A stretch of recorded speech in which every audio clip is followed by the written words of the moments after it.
This is the energy that you bring to the table. We have the Queen of Wands. The Queen of Wands is somebody that is also all about business, okay? This is a very attractive woman. So people see you as someone like this. You embody this energy. She is flirtatious. She is also, this is like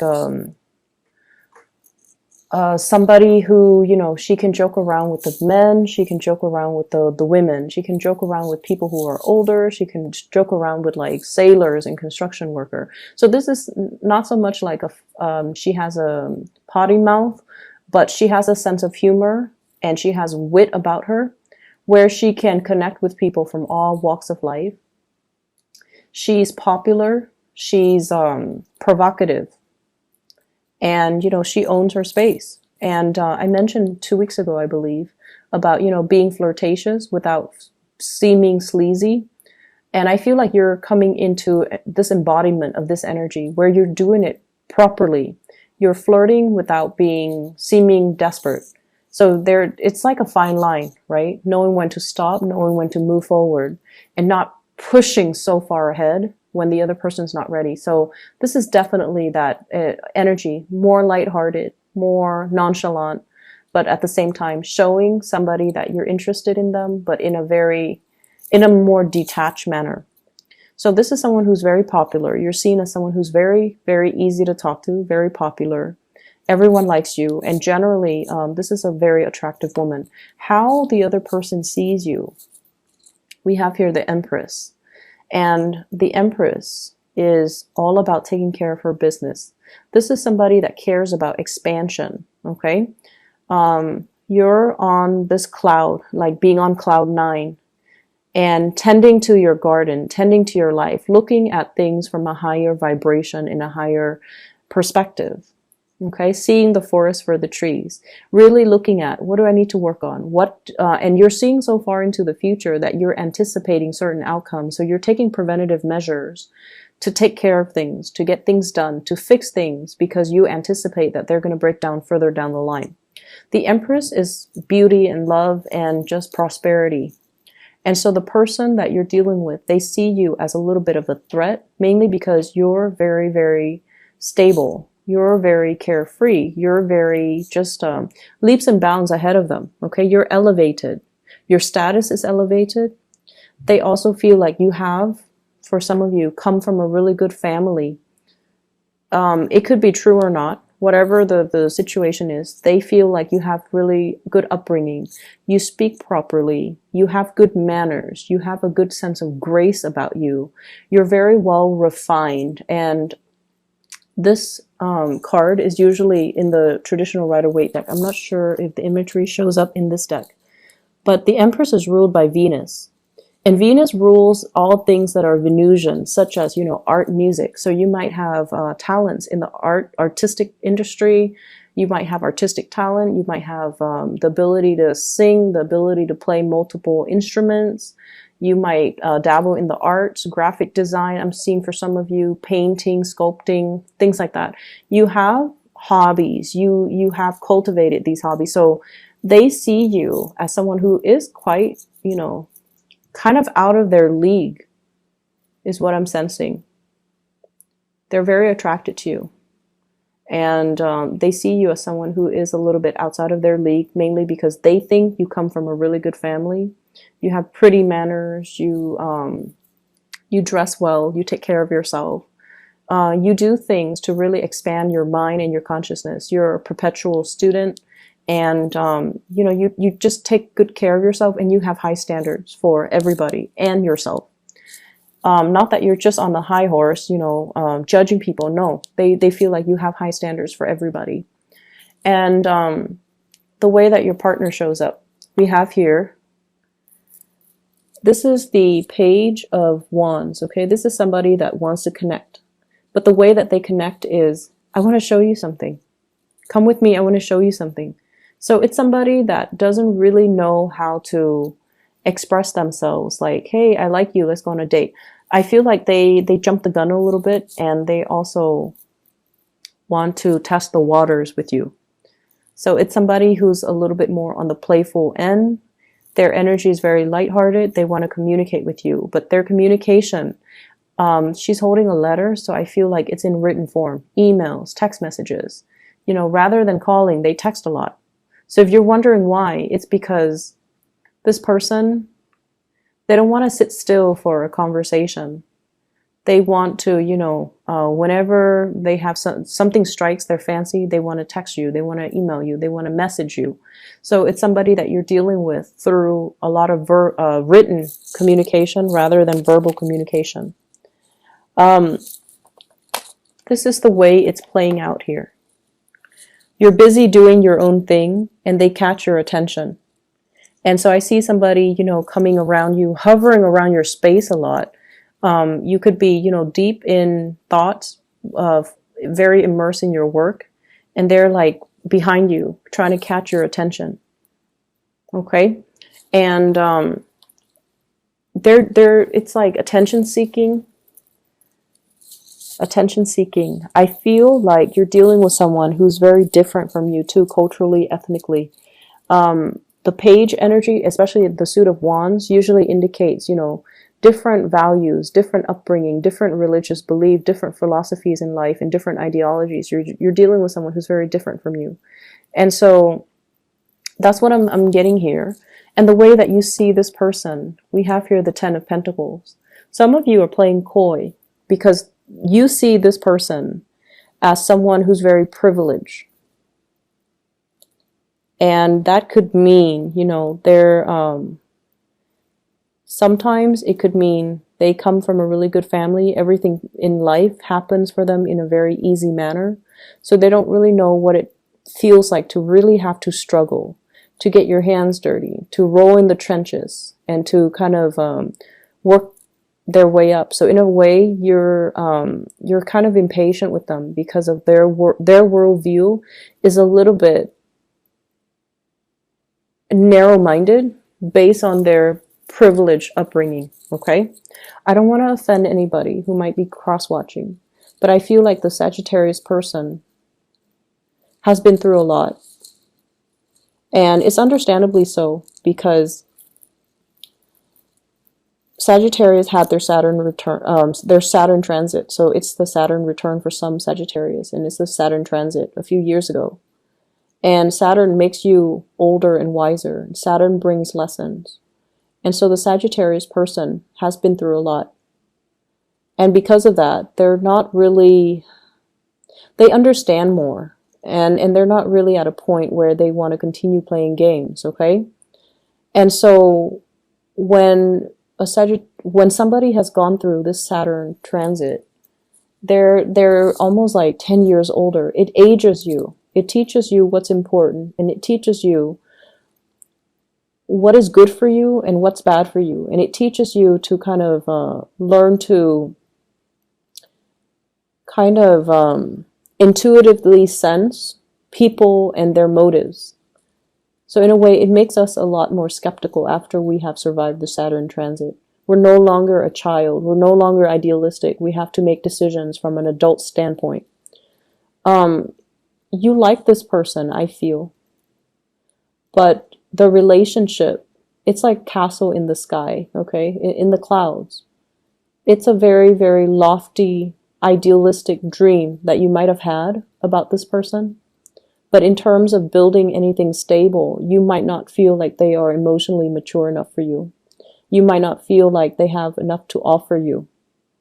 Not materially, but you might not believe their intentions and what they're bringing to the table. So I feel like there has been this, you know, kind of reality sinking in that it's a pipe dream. I can't build on it anymore. And that's why you're kind of turning away. Like, I'll believe it when I see it. You want my attention? You've got my attention. But in terms of, you know, me standing up and walking towards you, I'm not going to do that. So I feel like they're trying to get your attention. They're trying to communicate with you. But the communication and everything that they are saying, it's very much a pipe dream. And you are coming to the realization. Yes, it's disappointing, right? When the start of something has so much potential. But then once you're confronted with the reality, And it just feels like this person is not what I want. I like them, you like them, but it's just not what I need right now. And so I feel that element coming in here. For some of you, somebody is trying to build a future with you when they are not even financially stable. They're like, oh, let's do this, let's get a property, and they don't even have a job. It's like that ridiculous. And so you're not really, you're not really budging. You're just like, okay, I hear what you're saying. I'll believe it when I see it. And then you turn back around and you mind your own business while this person still tries to communicate. I feel though, for others of you, there is another person coming into the picture that might be very much in alignment with you, but I just don't feel like they might be in another relationship, because the Ten of Pentacles is about family. They might be trying to get out of that relationship and they're talking to you about it. But once again, you're not getting duped. You're not like excitedly telling them, oh yeah, when is that going to happen? Let's date in the meantime. No.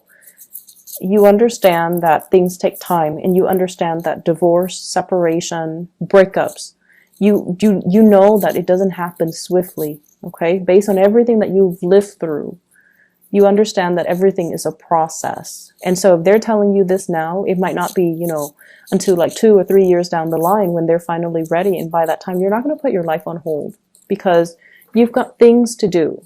You've got things to do. Other people to date, other people to meet even. So major maturation process happening here, Sagittarius. In other areas of your life, well, actually, let me talk about this card. So what's happening between the two of you? We have here the Judgment card. And the Judgment card is sort of like the Day of Reckoning. I'll believe it when I see it. If I don't see anything physical or tangible, I don't believe it. It's just the reality of things, like snapping out of that, a sense of idealism and looking at a situation. Rather than just praying for things to happen, you want concrete evidence. You want something tangible and you want something real. They're going to keep trying to communicate with you. They're going to keep going. They're going to keep trying. They're going to just trying to connect with you. But what is really standing in your way here is the Empress, which is, this is what I want. I want stability. I want a marriage. And we have here the Ten of Pentacles, which is also what they want. But until they can give you this, because, you deserve this. You deserve this whole completion, the Ten of Pentacles, because you are the Empress. So until they can get themselves to this level, you're not really going to buy whatever, story they're trying to sell you, okay? Other areas of your life. I mentioned before about, a zero-sum game. You're dealing with this character here. This is a water sign. Pisces, Cancer, Scorpio. Very manipulative. Very manipulative. This is somebody that has been taking things from you. He or she gives you a sob story. And you open up your wallet, you open up your purse, and you give them money. They give you a sob story, and then you get out of your bed to help them, or you get out of your office, you get out of your car, you get out of the whatever you were doing, and then you help them over and over and over and over again. Because you're a fire sign, and because it's easier if you just do it rather than, deal with them constantly complaining about it. Okay, so be careful about that. That's how they manipulate you. Your sense of impatience, sometimes it can be a double-edged sword, turn on yourself. Okay, so learn to kind of work with other people's energy, learn your weaknesses, and refine them so that they don't become a weakness. If someone knows you're very, very impatient, they're going to come at you and they want you to do something for them. They're going to come at you and they're just going to talk your ears off, and you get frustrated and you're like, oh, fine, I'll just do it. I'll just help you with it. I'll just do it for you. Don't do that. Don't do that. Don't feed into it. Understand how you're being played or manipulated, excuse me. And especially if you're dealing with this person. Some of you might have children with this person, some of you might share assets with this person. But for whatever reason, there's an element here about somebody taking things away, things being taken. And it's not fair. It's not fair. It's not right. It's not fair. They know how to push your buttons. And, you know, it's sort of like, I'm going to manipulate, hold out my hands, and they're going to magically give me what I want. So not cool, okay? This person, they do this with everybody. They've burned many bridges. They do this with everybody. And, you know, they don't care. They don't care how they're being perceived. So if you look at this, this is like everyone is taking the bait. This person doesn't care. At the end of the day, they're very self-absorbed, narcissistic. They're going to do what they're going to do in order to survive. And I see a little bit of a social chameleon with this person. At first, they kind of blend in and become like just one of the villagers, right? And then later, they show their true colors. But they don't care what people think of them. Their reputation doesn't really mean anything. They're kind of, they blend into their environment. They do whatever they do to survive. And I feel like you do, you know, like I mentioned before, you don't hate anybody. Even the worst people, you still find that sense of, that common thread of humanity running through you and them. And you do still feel bad. And so you help and you reach out. And I feel like it's a weakness that they're exploiting. So please be careful. I don't see this person as a permanent fixture in your life. He or she is not coming back every week, which is good, thank God. But I feel like around, you know, major holiday season, around important milestones in your life, they keep coming back in. So make sure that you are not being manipulated by anybody, okay? What I'm also feeling as well, we have here the Magician. This is hosting a party, attending a gathering, spending money very extravagantly. I feel like somebody in your midst is doing this, okay? Spending like there's no tomorrow, when they really should be saving up. If this is you, if you have been splurging a lot on yourself, I feel like it's okay to a certain extent, but, you know, just don't go overboard. And you guys tend to do things, you guys tend not to do things in moderation. So just be careful about that, okay? Excessive drinking and things like that too, just be careful. We have here the 8 of Coins. So this is indicating to me, you know, you work hard and you play hard. And when the energy is very reciprocal, then I'm not too worried about it. I feel like finances will be very good for this week. And as we head from now into January, I feel like it's going to be very stable. It's going to be very good. Many of you might be getting bonuses. Speaking engagements might be booked for a conference, might be booked for some type of a seminar, might lead a focus group, might be in charge. You're kind of like, this is like working on something so that you can present it to the world, okay? So that you're on stage, reciting whatever it is that you're preparing, such as a speech. So I feel like you're working on some major presentation that's going to pan out for you guys very beautifully.